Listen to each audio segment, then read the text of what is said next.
Classes में आपका स्वागत है। हम उपसर्ग और प्रत्यय पढ़ रहे थे और हमने उपसर्गों के प्रकारों में पढ़े थे संस्कृत के उपसर्ग, हिंदी के उपसर्ग, अरबी फारसी के उपसर्ग और अंग्रेजी के उपसर्ग। हमने संस्कृत के उपसर्ग कंप्लीट कर लिए थे और अब हम पढ़ने वाले हैं हिंदी के उपसर्ग। तो आप हेडिंग डाल लीजिए, हिंदी के उपसर्ग। जिस प्रकार से संस्कृत में 22 प्रकार के उपसर्ग थे, वैसे ही हिंदी में 13 प्रकार के उपसर्ग होते हैं। अगर आपसे पूछा जाए कि हिंदी में उपसर्गों की संख्या कितनी होती है, तो हिंदी में उपसर्गों की संख्या 13 होती है। एक बात और नोट कर लेना आप लोग, ये जो हिंदी लिखा हुआ है, ये मानक हिंदी में अब इसे कैसा लिखा जाता है? बिंदी के रूप में, इस तरीके से लिखा जाता है।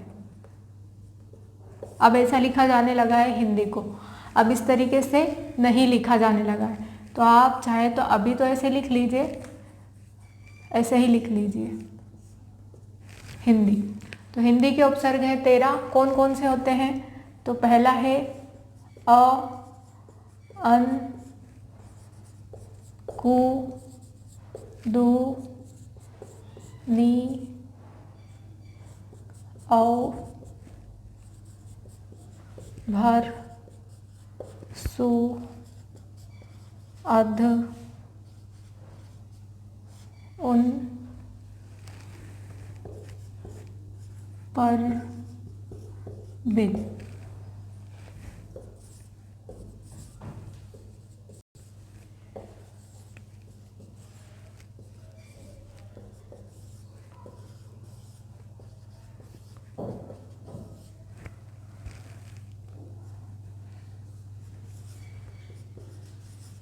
एक और उपसर्ग है अ, अन, कुदुनी, औ, भर, सु। और 13वां उपसर्ग होता है अनु। अब हम इनसे शब्द बनाना सीखेंगे कि अ से कौन से बनते, अन से कौन सा, कु से कौन सा, दु से कौन सा, नी से कौन सा। तो अ से हम लिखेंगे,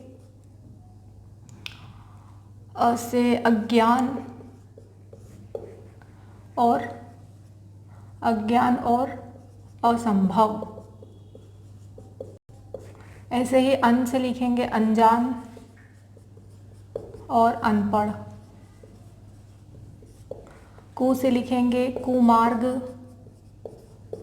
कुरूप। एक बात हमेशा याद रखना, उपसर्ग में कभी भी क या स में बड़े ऊ की मात्रा नहीं आती है। ये चाहे तो आप नोट डाल के लिख सकते हैं कि कु और सु में कभी भी बड़े ऊ की मात्रा नहीं आएगी, ये वाली मात्रा कभी नहीं आएगी। दु से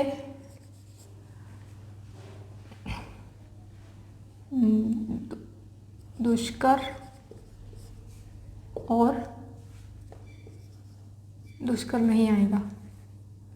दु से दुबला और दुरा, दुबला और,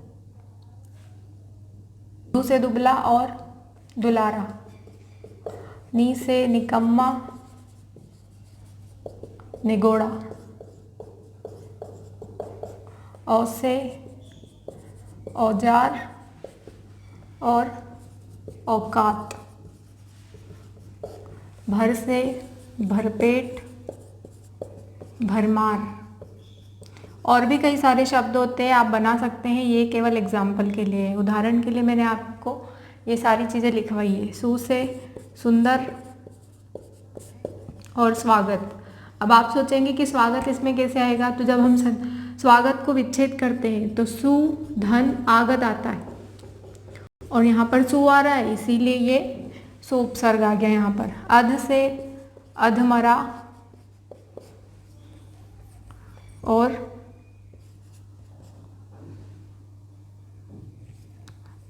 उन से 19, 29।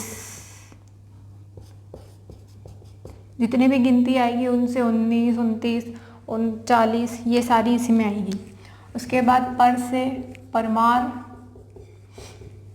परोपकार।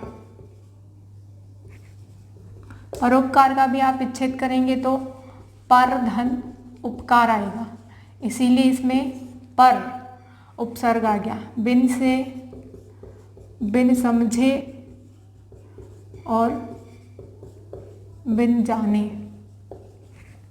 अनु से अनुमान और अनुच्छेद। ये इस प्रकार के सारे उपसर्ग हो गए। हिंदी के 13 उपसर्ग मैंने आपको बता दिए हैं।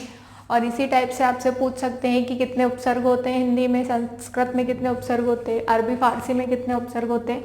उपसर्गों की संख्या पूछी जाती है या फिर पूछ लिया जाता है कि भरपेट में कौन सा उपसर्ग दे रखा है, या फिर दुलारा में कौन सा उपसर्ग है, या फिर अनपढ़ में कौन सा उपसर्ग है। तो ऐसे क्वेश्चन एग्जाम में पूछे जाते हैं, चाहे वो किसी भी प्रकार की कॉम्पिटिटिव एग्जाम हो। हर एग्जाम में उपसर्ग और प्रत्यय से 2 या 3 क्वेश्चन बनते ही बनते हैं, और ये सबसे इम्पोर्टेंट टॉपिक है आप लोगों का।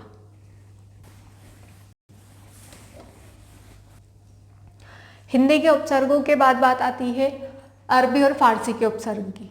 अब अरबी और फारसी में कितने उपसर्ग होते हैं, तो 12 उपसर्ग होते हैं। कौन कौन से होते हैं, तो वो मैंने सारे लिख दिए हैं। कम, खुश, गेर, ना, बा, बे, बद, बिला, ला, सर, हम, हर। अब हम इनसे शब्द बनाएंगे। कम से कम वक्त,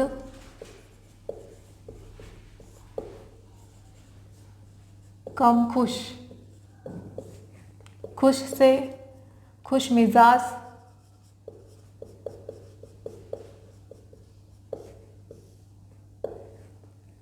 गैर से गैर इज्जत, ना से ना समझ, ना पसंद, बा से बाइज्जत, बे से बेहद, बद से बदनाम, बिला से बिला वजह, ला से लापरवाह, सर से सरकार, सरपंच, हम से हम सफ़र, हमदम, हर से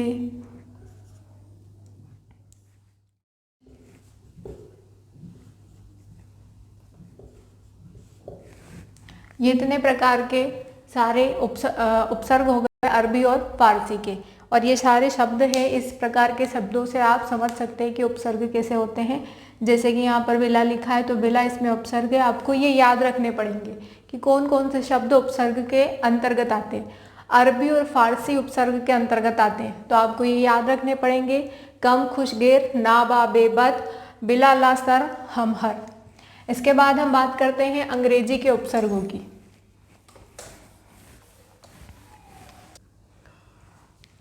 अरबी फारसी के उपसर्ग के बाद बात आती है अंग्रेजी के उपसर्गों की। अगर अंग्रेजी के उपसर्ग की संख्या पूछी जाए तो इसकी संख्या होती है 6। हेड, डिप्टी, वॉइस, सब, जनरल और चीफ। कैसे शब्द बनते हैं इससे, तो आपको पता है। Head constable,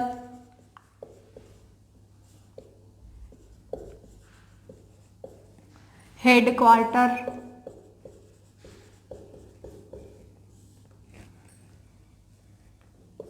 deputy commissioner,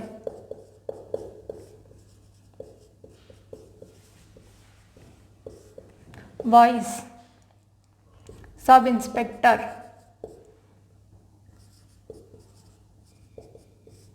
voice minister, sub inspector,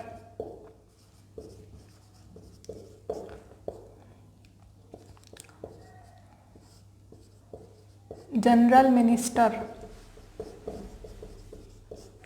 और चीफ मिनिस्टर। ये इस प्रकार से शब्द बनाए जाते हैं अंग्रेजी के उपसर्गों में। और इनको तो आप आसानी से पहचान सकते हैं क्योंकि ये अलग ही दिखाई देते हैं कि अंग्रेजी के शब्द हैं। तो यहाँ से आप पहचान सकते हैं कि कौन सा संस्कृत का है, कौन सा हिंदी का है, कौन सा अरबी फारसी का है और कौन सा अंग्रेजी का है। तो ये सारे आपके उपसर्ग पूरे कंप्लीट हो गए हैं। अब हम प्रत्यय पढ़ेंगे। प्रत्यय के बारे में मैंने आपको बताया था कि जो भी शब्द पीछे की तरफ लगता है उसे क्या कहा जाता है, प्रत्यय। मूल शब्द के पीछे अगर कोई शब्दांश लगा होता है तो उसे कहा जाता है प्रत्यय। और प्रत्यय 2 प्रकार के होते हैं, कृदंत और तद्धित, उसी के बारे में अब हम पढ़ेंगे।